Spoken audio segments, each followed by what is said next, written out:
Shrimad home remedies में आपका स्वागत है। और हम आपको बताएंगे अश्वत्थामा के 10 रहस्य जो बहुत कम लोग जानते हैं, और मैं वही आपको बताने जा रहा हूँ। अश्वत्थामा का जन्म भारद्वाज ऋषि के पुत्र द्रोण क्या हुआ।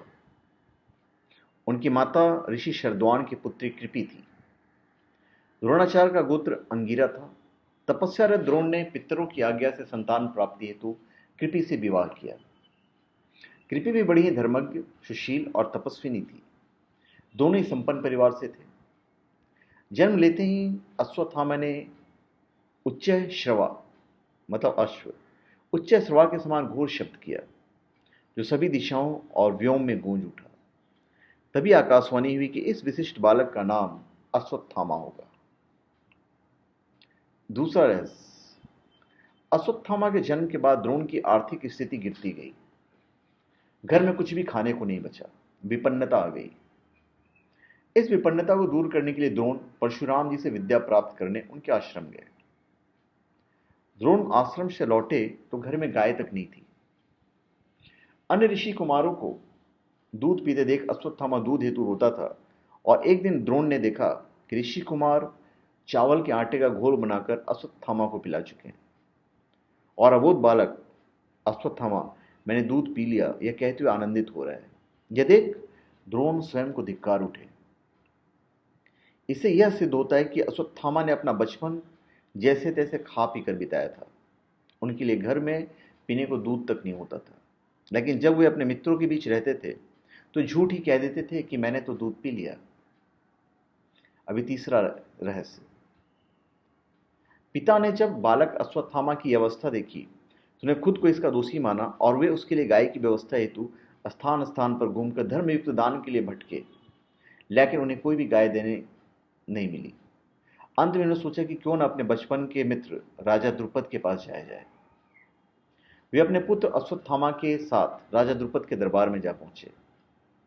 राजा द्रुपद की राजसभा में पिता की अवमानना बालक अश्वत्थामा ने देखी थी, और देखी उनकी व्यवस्था और क्रूर विडंबना कि शस्त्र शास्त्र के ज्ञाता भी सत्तासीन मदवत व्यक्ति द्वारा अपमानित होते हैं। अश्वत्थामा के बाल मन पर उस वक्त क्या गुजरी होगी जब उनके पिता को वहां से धक्के मारकर निकाल दिया गया था। फिर चौथा रहस्य,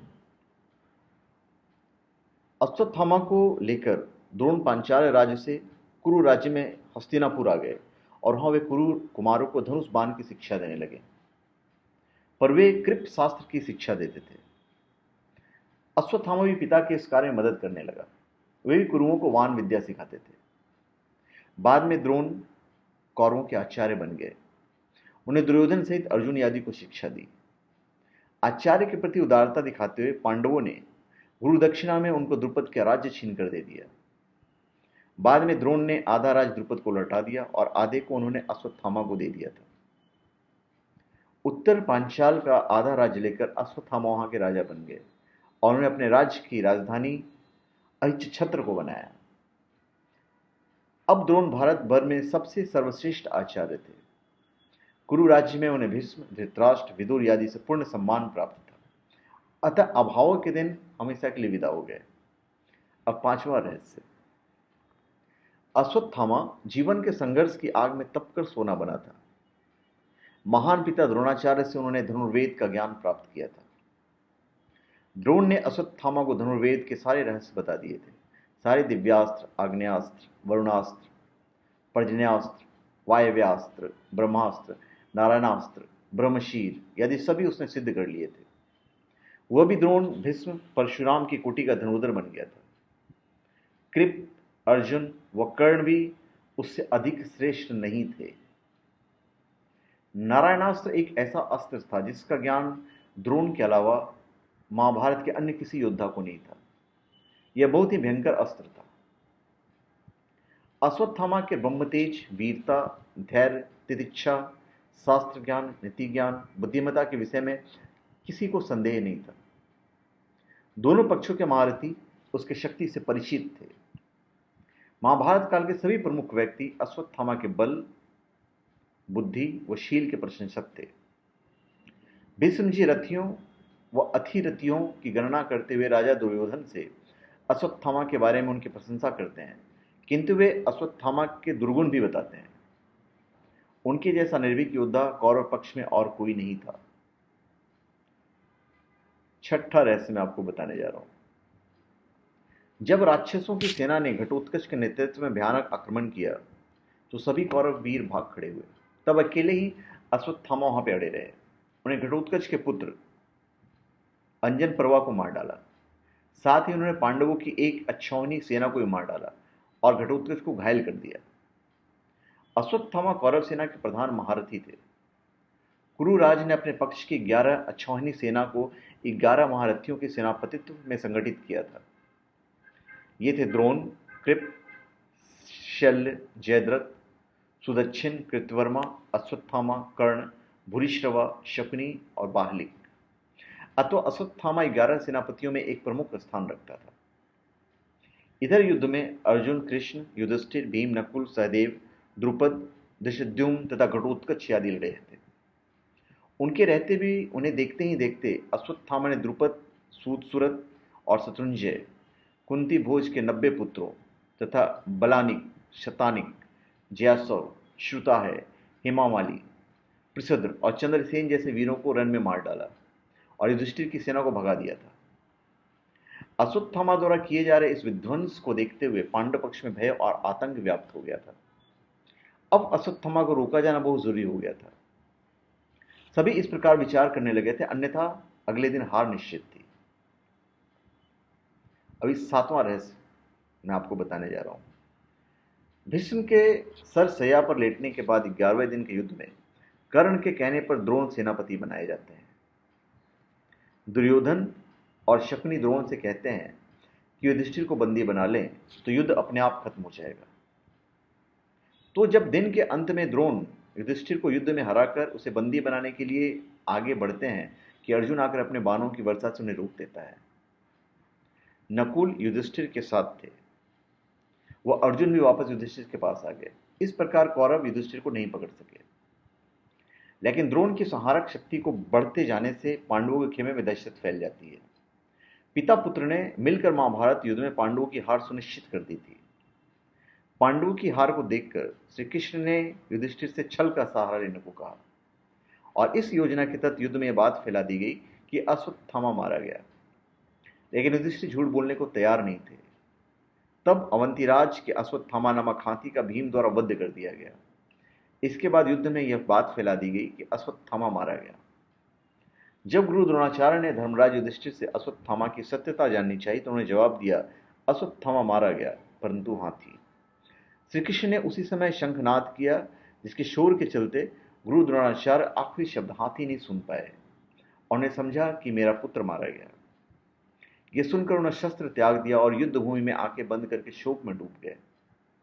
यही मौका था जबकि द्रोणाचार्य को निहत्था जानकर द्रौपदी के भाई धृष्टद्युम्न ने तलवार से उनका सर काट डाला। यह समाचार अश्वत्थामा के लिए भयंकर रूप से दुखद था। पिता की छलपूर्वक हत्या के बाद अश्वत्थामा युद्ध के सभी नियमों को तोड़कर ताक में रख देता है। पिता की छलपूर्वक मृत्यु से दुखी होकर अश्वत्थामा मजबूर होकर नारायणास्त्र का प्रयोग करता है, जिसके चलते एक ही झटके में पांडवों सहित उनके संपूर्ण नेशा नष्ट होने के गार पे आ जाती है। सभी नारायणास्त्र से नष्ट हो जाते हैं। लेकिन पांडवों के इस अस्त्र से बचने के लिए तुरंत ही कृष्ण उनसे अपने अपने अस्त्र त्याग कर रथ के नीचे उतरने का आदेश देते हैं और कहते हैं कि सभी नारायणास्त्र के सामने आत्मसमर्पण कर लो, अन्यथा मारे जाओगे। सभी पांडव और सेना ऐसा ही करते हैं। समर्पण से ही वे सभी बच सकते हैं। जब अश्वत्थामा यह देखता है कि सभी पांडव बच गए तो उसे उस अस्त्र पर संदेह होता है। तब वो अर्जुन पर आग्नेयास्त्र का प्रयोग करता है, लेकिन श्री कृष्ण के कारण अर्जुन फिर बच जाता है। तब अश्वत्थामा को बड़ा क्रोध आता है और वो अपना धनुष फेंक देता है और अपनी विद्या पर संदेह करने लगता है। अब हम आपको 9वां रहस्य बताने जा रहे हैं। अंत में उसने ब्रह्मास्त्र का प्रयोग किया। 18वें दिन कौरवों के 3 योद्धा शेष बचे थे, अश्वत्थामा, कृपाचार्य और कृतवर्मा। इसी दिन अश्वत्थामा द्वारा पांडवों के वध की प्रतिज्ञा ली गई, लेकिन समझ में नहीं आता कि कैसे पांडवों को मारा जाए। पर एक उल्लू द्वारा रात्रि को कौवे पर आक्रमण करने पर एक उल्लू उन सभी को मार देता है। यह घटना देखकर अश्वत्थामा के मन में यह विचार आता है कि घोर कालरात्रि में कृपाचार्य तथा कृतवर्मा की सहायता से पांडवों के शिविर में पहुंचकर सोते हुए पांडवों के 5 पुत्रों को पांडव समझकर उनका सिर काट देता है। इस घटना से धृष्टद्युम्न जाग जाता है तो अश्वत्थामा उसका भी वध कर देता है। तो इस तरह उसने अपने बाप का बदला ले लिया। अश्वत्थामा के इस कुकर्म की सभी निंदा करते हैं। अपने पुत्रों की हत्या से दुखी द्रौपदी विलाप करने लगती है। उसके विलाप को सुनकर अर्जुन उस नीच कर्म हत्यारे ब्राह्मण पुत्र अश्वत्थामा के सिर को काट डालने की प्रतिज्ञा लेते हैं। अर्जुन की प्रतिज्ञा सुन अश्वत्थामा भाग निकलता है। तब श्री कृष्ण को सारथी बनाकर एवं अपने गांडीव धनुष लेकर अर्जुन उसका पीछा करता है। अश्वत्थामा को कहीं भी सुरक्षा नहीं मिली तो भय के कारण वह अर्जुन पर ब्रह्मास्त्र का प्रयोग कर देता है। मजबूरी में अर्जुन को भी ब्रह्मास्त्र चलाना पड़ता है। ऋषियों की प्रार्थना पर अर्जुन तो अपना अस्त्र वापस ले लेता है, लेकिन अश्वत्थामा अपना ब्रह्मास्त्र अभिमन्यु की विधवा उत्तरा की कोख की तरह मोड़ देता है। कृष्ण अपनी शक्ति से उत्तरा के गर्भ को बचा लेते हैं। अंत में श्री कृष्ण बोलते हैं कि हे अर्जुन, धर्मात्मा, सोए हुए, असावधान, मतवाले, पागल, अज्ञानी, रथहीन, स्त्री तथा बालक को मारना धर्म के अनुसार वर्जित है। इसने धर्म के विरुद्ध आचरण किया है। सोए हुए निरपराध बालकों की हत्या की है। जीवित रहेगा तो पुनः पाप करेगा। अतः तत्काल इसका वध करके और इसका कटा हुआ सिर द्रौपदी के सामने रखकर अपनी प्रतिज्ञा पूरी करो। श्री कृष्ण के इन वचनों को सुनने के बाद भी अर्जुन को अपने गुरुपुत्र पर दया आ जाती है और ने अश्वत्थामा को जीवित ही शिविर में ले जाकर द्रौपदी के समक्ष खड़ा कर देता है। पशु की तरह बंधे हुए गुरुपुत्र को देखकर द्रौपदी ने कहा, हे आर्यपुत्र, ये गुरुपुत्र तथा ब्राह्मण है। ब्राह्मण सदा पूजनीय होता है और उसकी हत्या करना पाप है। आपने इनके पिता से इन अपूर्व शास्त्रों का ज्ञान प्राप्त किया है। पुत्र के रूप में आचार्य द्रोण ही आपके सम्मुख बंदी के रूप में खड़े हैं। इनका वध करने से इनकी माता कृपी मेरी ही तरह कातर होकर पुत्र शोक में विलाप करेगी। पुत्र से विशेष मोह होने के कारण ही द्रोणाचार्य के साथ सती नहीं हुई। कृपी की आत्मा निरंतर मुझे कोसेगी। इनका वध करने से मेरे पुत्र लौट कर तो नहीं आ सकते, अतः आप इन्हें मुक्त कर दीजिए। द्रौपदी के इन धर्मयुक्त वचनों को सुनकर सभी ने उसकी प्रशंसा की। इस पर श्री कृष्ण ने कहा, हे अर्जुन, शास्त्रों के अनुसार पतित ब्राह्मण का वध भी पाप है और अतताई को दंड न देना ही पाप है। अतः तुम वही करो जो उचित है। उनकी बात को समझकर अर्जुन ने अपनी तलवार से अश्वत्थामा के सिर के केश काट डाले और उसके मस्तिष्क की मणि निकाल ली। मणि निकल जाने से वह श्रीहीन हो गया। बाद में श्री कृष्ण ने अश्वत्थामा को युगों युगों तक भटकने का शाप दे दिया और अंत में अर्जुन ने उसे उसी अपमानित अवस्था में शिविर से बाहर निकाल दिया। तो धन्यवाद। आप हमारे चैनल पर सब्सक्राइब करें और अपने कमेंट दीजिए। धन्यवाद।